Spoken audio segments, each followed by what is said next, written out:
განაგრძობთ გამოშვებას სამხრეთ კავკასიის ქალთა კონგრესი მუშაობას თბილისში იწყებს სომხეთის ქალთა რესურს ცენტრმა, აზერბაიჯანის ქალთა უფლებების დაცვის ასოციაციამ და საქართველოს ქალთა პოლიტიკურმა რესურს ცენტრმა ერთობლივი პრესკონფერენცია გამართეს, სადაც ქალთა კონგრესის მუშაობის დაწყების შესახებ ინფორმაცია გააჟღერეს.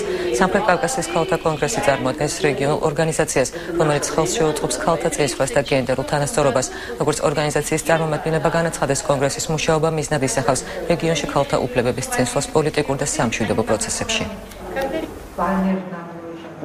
ჩვენს ყველა ვართ პირველი დამფუძნებელი ამ კონგრესის, რომელიც იმედია ამ 3 წლის მანძილზე რა პროექტიც გვაქვს, განვითარდება ძლიერ ინსტრუმენტად რეგიონში გენდერული თანასწორობის უზრუნველყოფის და ქალების ჩართვის პოლიტიკურ და სამშვიდობო პროცესებში.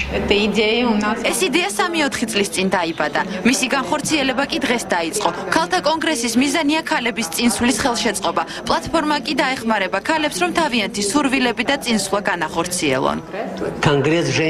კონგრესის მიზანია, რომ ქალები პოლიტიკაში ჩაერთონ, რათა გადაიჭრას სამხრეთ კავკასიაში ყველა კონფლიქტი, დამყარდეს მშვიდობა და ყველა სრულფასოვნად მონაწილეობდეს ქვეყნების პოლიტიკურ ცხოვრებაში.